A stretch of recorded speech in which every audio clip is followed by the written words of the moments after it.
Hello, dear listeners. A short message before we start. In this episode, we have a conversation with Toni Nurshin. She's a Bangladeshi economist and a dedicated climate campaigner. We discussed with her various aspects of Bangladesh's economic landscape, including the Rana Plaza building collapse and the conditions of garment workers in the country. Now, this episode was recorded a few weeks ago before recent events unfolded in Bangladesh. As we're about to go live now, tens of thousands of garment workers have joined the protest in pursuit of fair wages. And sadly, at least 2 people have been killed and dozens injured in clashes between anti-government protesters and security forces.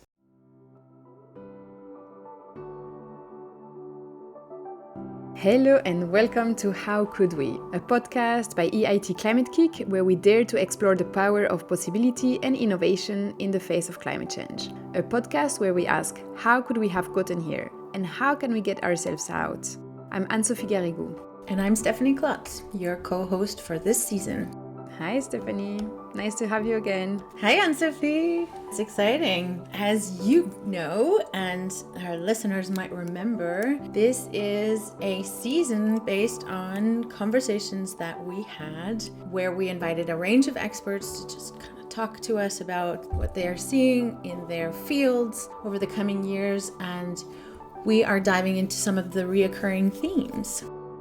Yeah, and in our first episode this season, so we talked about climate narratives, and coming up in a couple of weeks will be an episode on radical collaboration. But today we're here to talk about crisis and confusion, a very interesting theme. It is super interesting and it doesn't sound really related at all to narratives, what we talked about on our first episode. But it really is, it kind of follows on the topic of narratives. When we think about climate narratives today, they're often associated with this feeling of despair and misinformation and disinformation and paralysis. And so there is this overwhelming feeling that we are in a time of despair and grief. And so what we wanted to do was follow up that discussion to shed light on how we deal with this, how we work through it, and how we turn that into something productive. So it's a little bit more of an emotional topic. Yeah, and I think recording this episode for me is a bit tougher than usual because of what's currently happening in the world. But I think it's a very important one to do today because we want to understand basically how all those different crises are related, how they challenge our ability to bounce back, and how we can do well even when things get really tough. Absolutely. But also history and experience shows us that a lot of transformation can happen in the aftermath of a crisis. They are opportunities to do things differently, but at the same time, we have to kind of prepare for that. The opportunity is there to be seized if we're ready to work through them. Exactly. So in this episode, we're really honored to have the brilliant Toni Nurshin, an economist from Bangladesh who, like me, is based in Berlin. And Toni is an international development expert who has worked for a range of climate NGOs such as the Sunrise Project and 350.org that you may know. She's also a degrowth and climate justice advocate focused on centering the concept of justice in the climate movement, and she puts forward an anti-racist and decolonial perspective into her work. She's been an activist since her early days in high school, mobilizing, for example, to save the world's largest mangrove forest. And it's going to be just super exciting to hear how she's kind of carried her trajectory through into her career now, and listen to what she has to say about the topic of confusion and crisis, not only from a perspective of activism, but also as a Bangladeshi. Great. All right. Let's get to it. Let's get to it.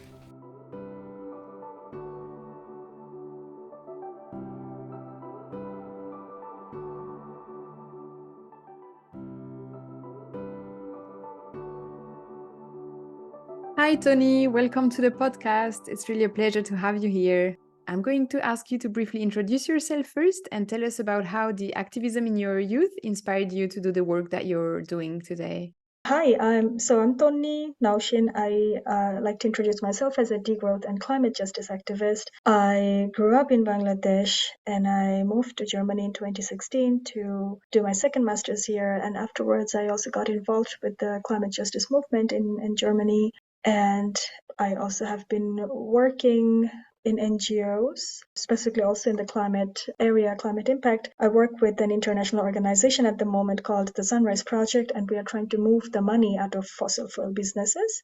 So I was involved in my young years, the student organization, and so in the 90s, there was this whole this wave of privatization led by World Bank, IMF for many of the countries in the world. And in Bangladesh, we had the same kind of privatizing the education and health sector.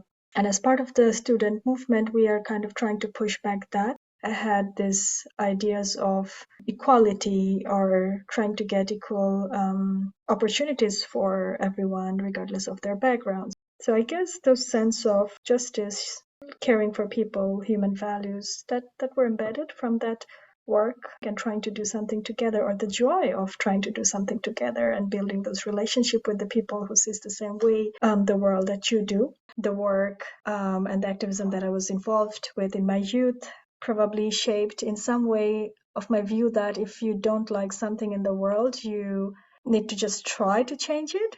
Otherwise, I feel powerless.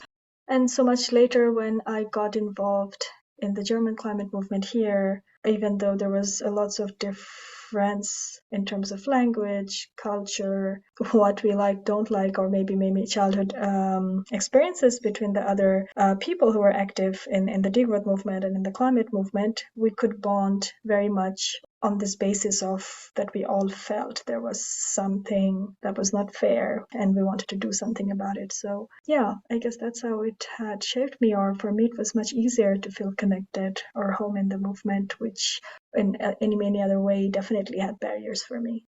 You said you were working for Sunrise. That's a really interesting organization. Can you tell us a little bit more about what your work entails? Yeah, sure. The organization started out in Australia and then later became an international organization. And initially, when it started, the work was to try and tackle the coal industry in Australia, because that's kind of like a big giant and one of the main economic drivers as well. So it's definitely not easy to try to fight coal in Australia. I focus my professional work. I'm focusing on moving the investors, big institutional investors, for example, Norwegian Oil Fund in Europe, and making them aware about how the money they're still putting in oil, coal, and gas is not in line with their promise of being climate friendly. And that involves a lot of different campaigning, research work, but mostly then really involving different partners, making them to do their best work, helping them to try and then or kind of leverage their strengths.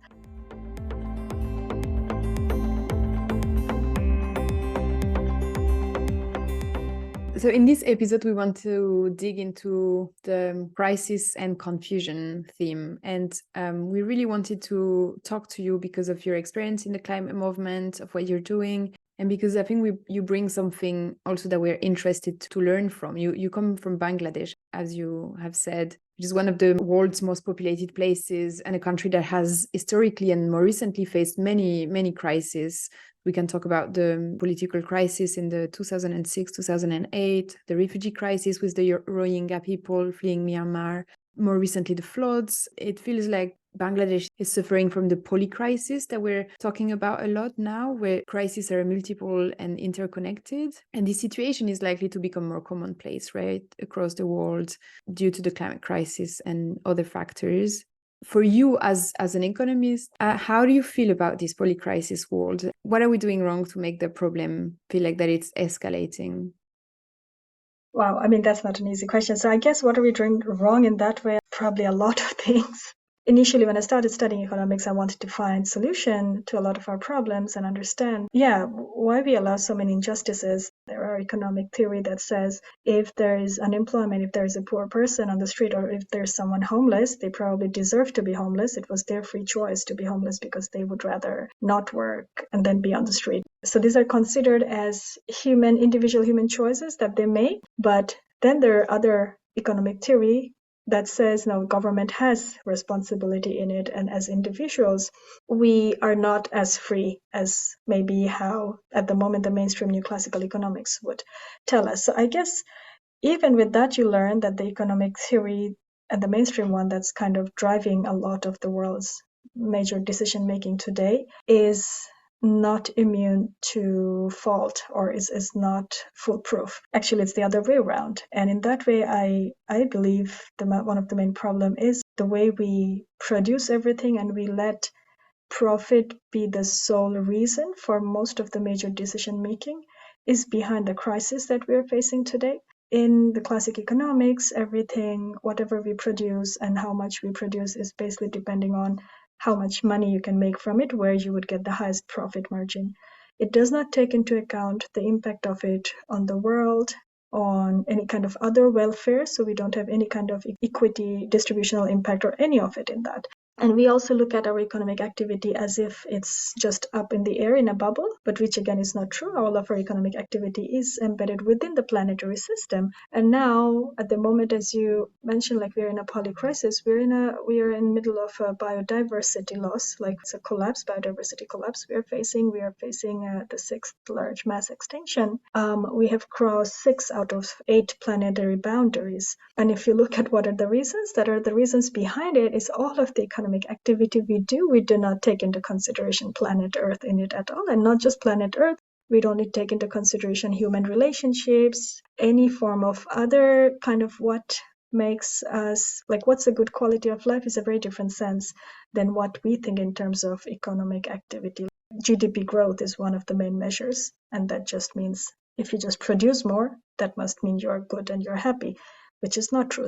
That's definitely the main thing, and that has brought us in the middle of this crisis that we're seeing and then being very clear as climate crisis.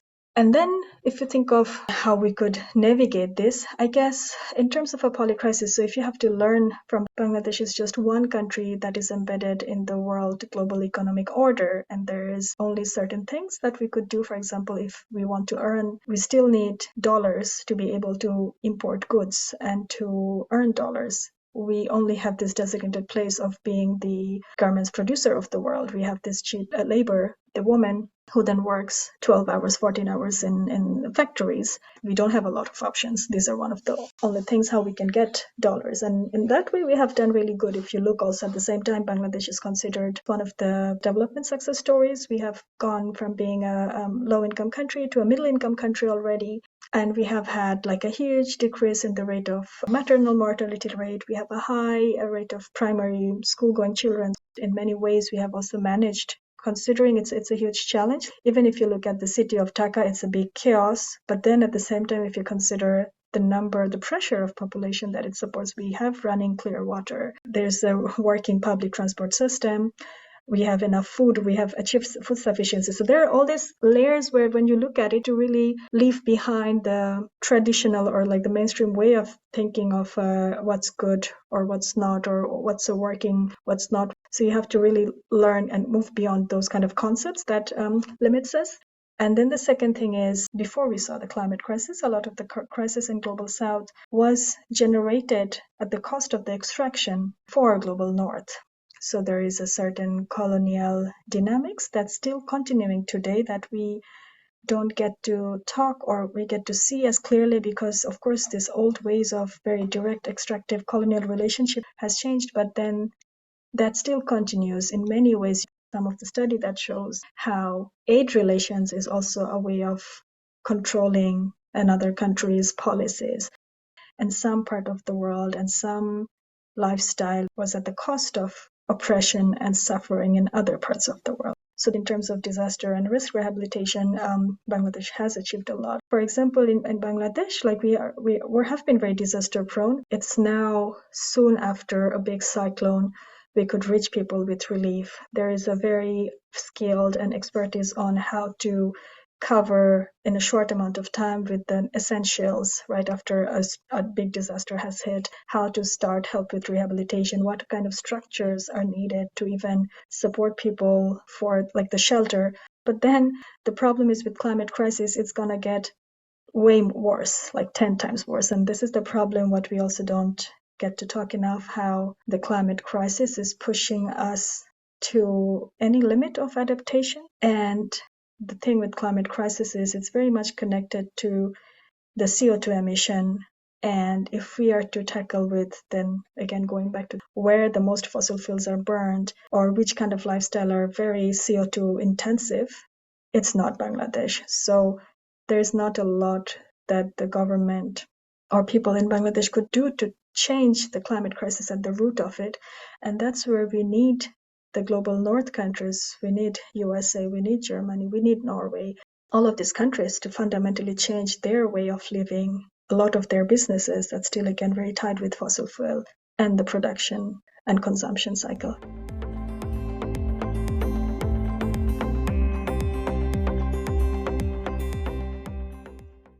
You point out really well all the complexities and layers behind crises. And in a country like Bangladesh, when things confabulate and kind of build upon each other, nothing is black and white. There's multiple layers and crises come together. I was reminded also of Rana Plaza, of the textile factory collapse, and that being a moment of crisis in Bangladesh, but also that has started a whole wave of safety regulations, and some things, maybe not everything, but some things in the apparel industry have gotten better. And so I wanted to just kind of dig into this duality of maybe using the example of Bangladesh, but the duality in a crisis of it being a moment of extreme suffering, of pain, really a moment where people do suffer, but also of it being a moment of opportunity to kind of seize a crisis for change. I wonder if you could maybe dig into Bangladesh as an example, and also how can we prepare before a crisis comes to be able to use that as a moment of opportunity? Yeah, I mean, I guess one of the thing is, I would just generally also, I know that's like a way to still take something out, but at the same time, I refuse. I think that just shows our inability as a collective, or like our failure to act, that it has to be a very cruel event, or it has to be a very shocking event for people then to think like, yeah, we need to do something else. But because with Rana Plaza, it's still a small scale. And you would think like, yeah, it's 1,000 people. And why I'm saying small scale, in the climate crisis, we're talking about billions of people, right? If what the scientists are saying, and again, like even you don't have to be wanting to be doomsayer, but then all the projection, and already this year, the scientists are saying what they thought things are actually worse than that. And in one of their most conservative estimates, they said 350 million people would need to move and like would become homeless, or like they would become climate refugees in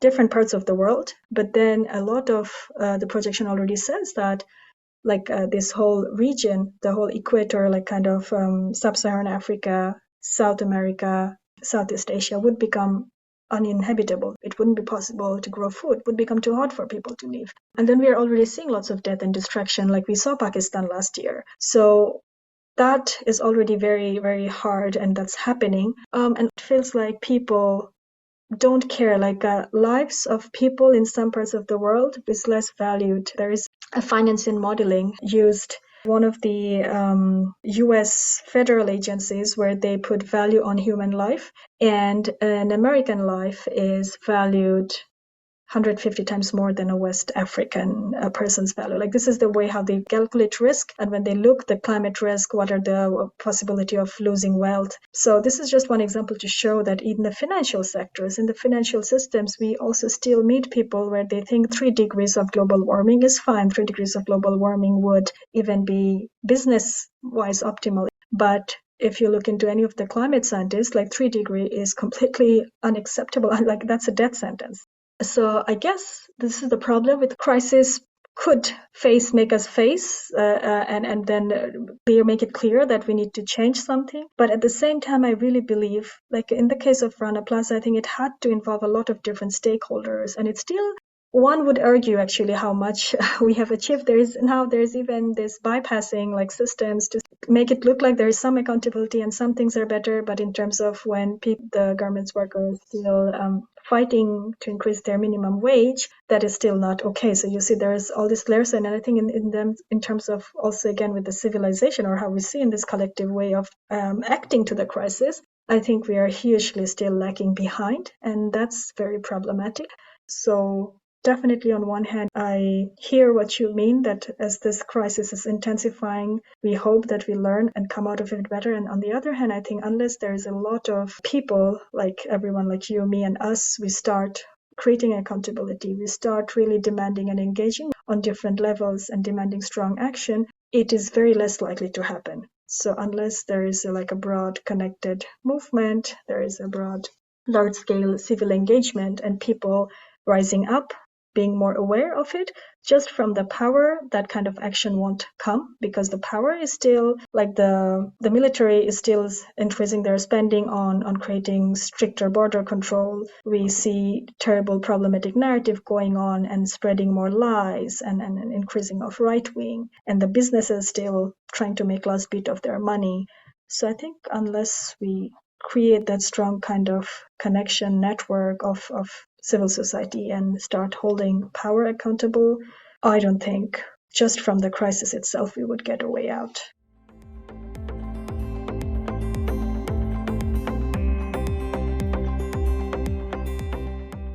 Yeah, so as you just said, like 350 million climate refugees, with the extractive systems worsening the crisis, the aid coming from richer, more polluting countries are used as a way to control countries that need it the most.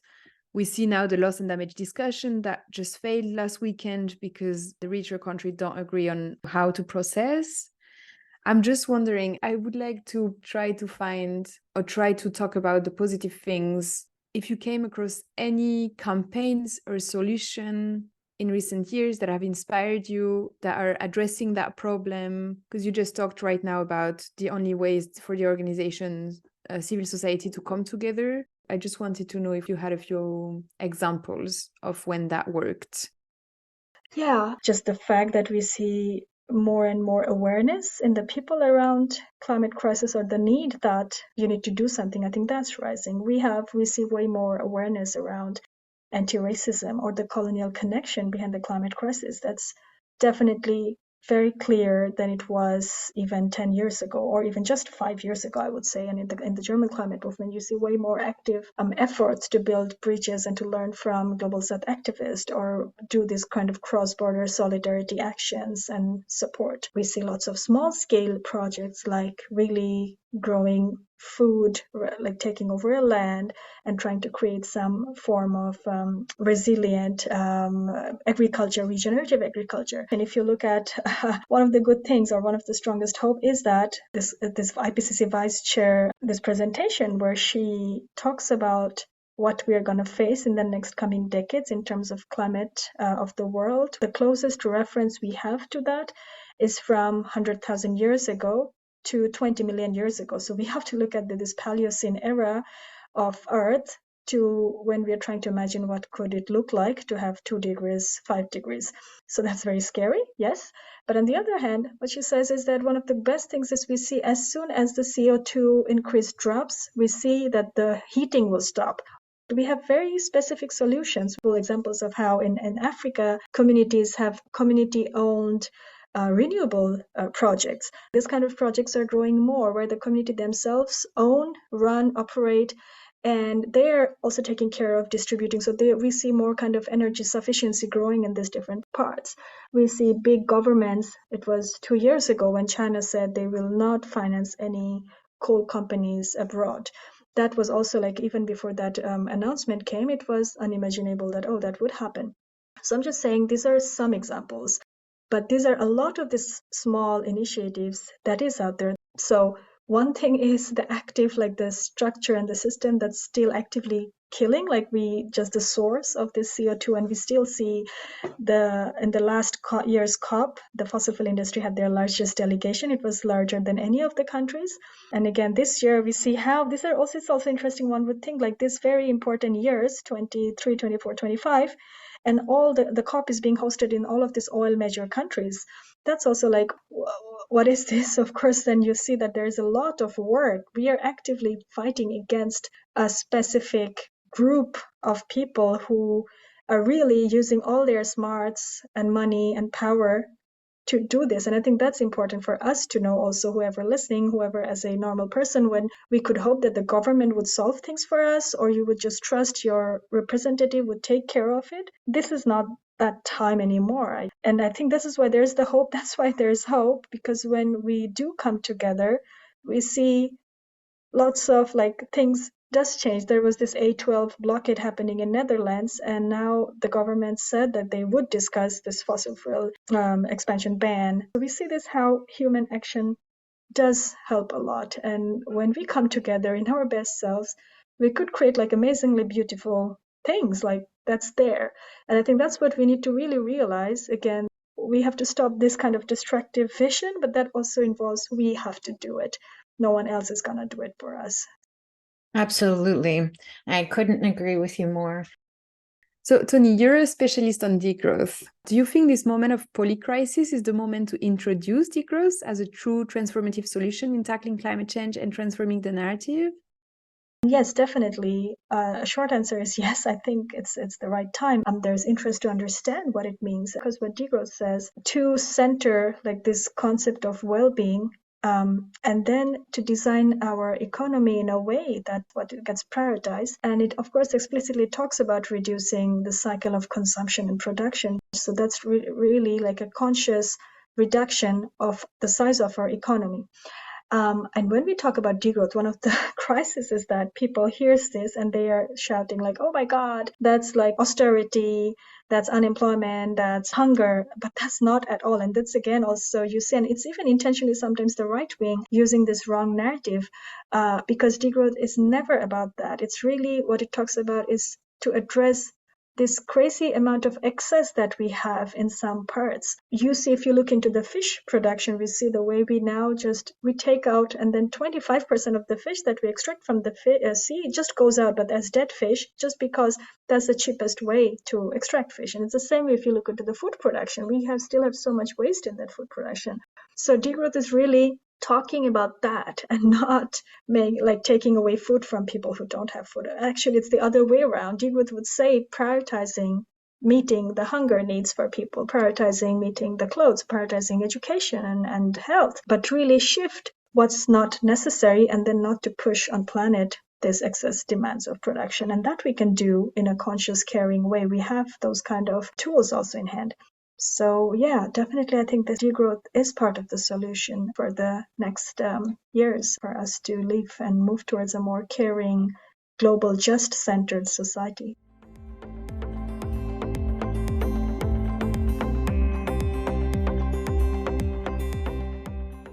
Oh, absolutely. I couldn't agree with you more.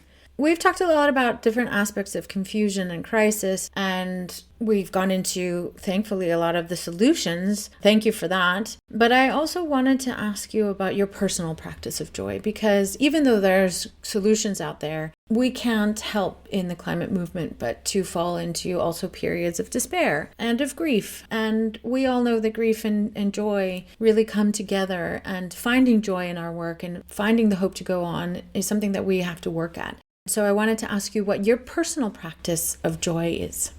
Yeah, that's a very good question. I guess when you're witnessing all that, if you're in the middle of this work or you're more aware, it's like often there are times when you feel very aware of like this dying planet, or it feels like there is so much pain. But at the same time, I guess, so there is definitely when you meet the people who you're trying to build something together, you see that just like holding each other and trying to discuss, maybe we try this way. Now that didn't work, but how about that? So then itself just getting together, organizing. Another thing that I started and I found recently from this Buddhist peace activist monk, Thich Nhat Hanh, he, in his words, I've actually finding a lot of kind of strength, just power, and his book like Zen and the Art of Saving the Planet, where he also focuses on how in the present moment we could just by also centering. So on one hand, of course, there is just witnessing this earth and the pain of the earth, like just so heavy.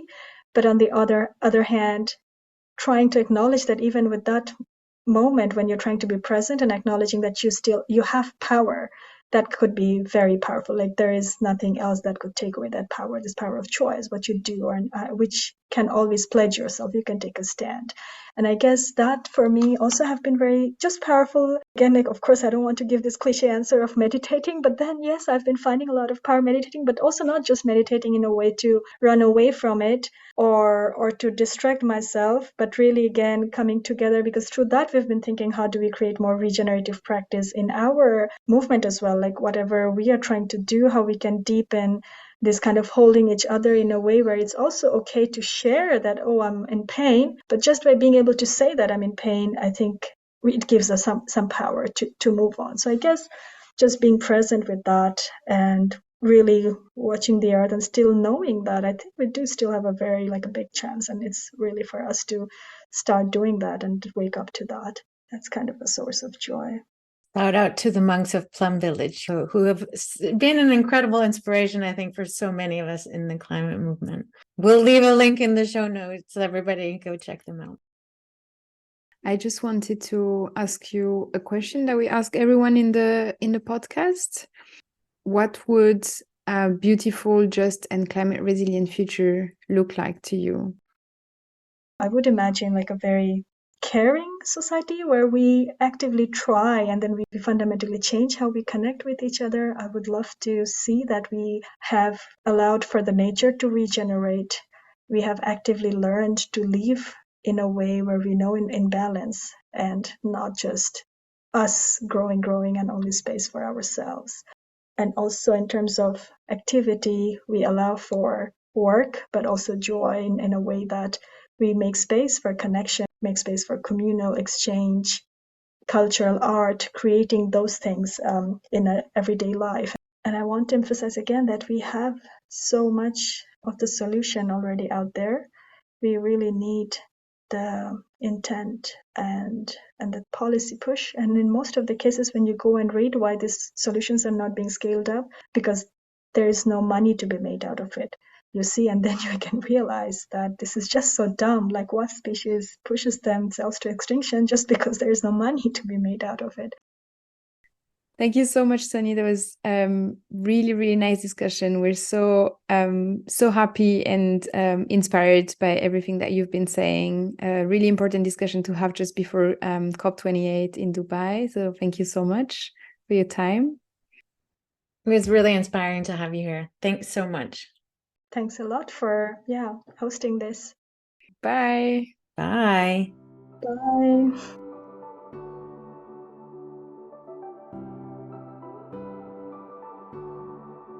All right. What an amazing discussion, Stephanie. It was really, really interesting. What are you thinking?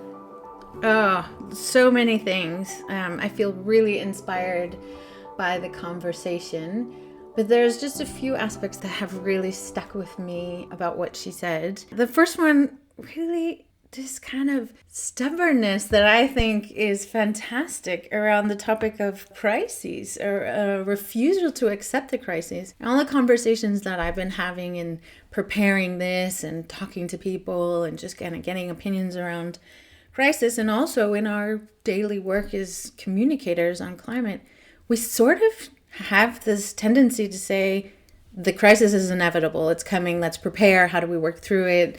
But Tony really kind of pushed back on that. Yeah, I think she really challenged our ideas that we need a crisis to change, to come up with solutions, to get better. And she was like, we don't. Like, the solutions are here. We know what to do. We have examples of things that are working. Let's just get it done instead of waiting for a crisis to hit us and just work through them. So yeah, I think that was so interesting how she just completely challenged the things that we thought to be true. So yeah, I love that as well. I think that was super interesting. Absolutely.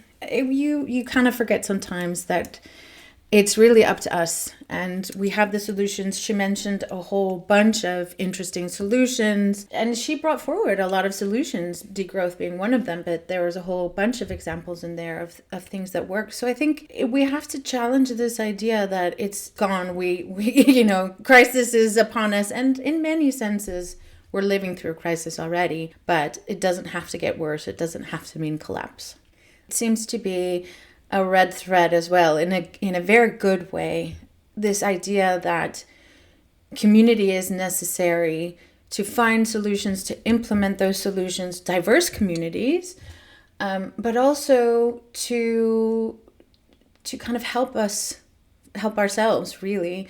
Last time we spoke to Nera, and she also talked about both personal transformation and collective. And the more that I dig into these topics, the more that I come to realize that collective and individual are really related. They have to go together.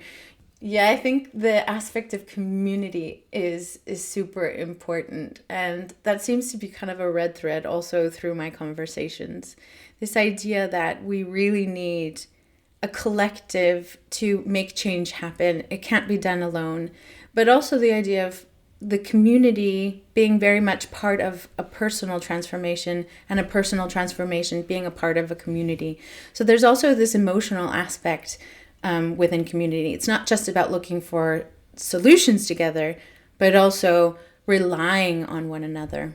She put it beautifully, and also something that will stick with me. Yeah, definitely. I love how those episodes are really challenging us, I think, and bringing us to become better in our practice, I think, of communication. So yeah, I hope it's also inspired a lot of our listeners. So yeah, thank you everyone for listening, and thank you to Tony again for the fascinating conversation. Our next episode is going to be released in a couple of weeks. We're going to be talking about radical collaboration. Stephanie, there is an open dialogue coming up soon? Absolutely. We have an open dialogue on the 25th of November. That is about redefining the funding paradigm, going from broken institutions to useful institutions, how we can really change how our institutions are working for us. So that's going to be an interesting one. I recommend you coming along. You can check our website for the login details, and we'll put something in the show notes. Yeah, we'll put everything in the show notes. And yeah, now it's time to say goodbye. So please follow us on Spotify, share the episodes with your friends, your colleagues. You can also follow us on LinkedIn, on Twitter, or on Facebook, on Instagram at Climate-KIC. That's KIC. And we'd really love to hear from you, so you can get in touch with us at media@climate-kic.org to find out more about Climate-KIC. This episode was produced by Barbara Mendes-George. See you next time. Bye, Stephanie. Bye. See you next time.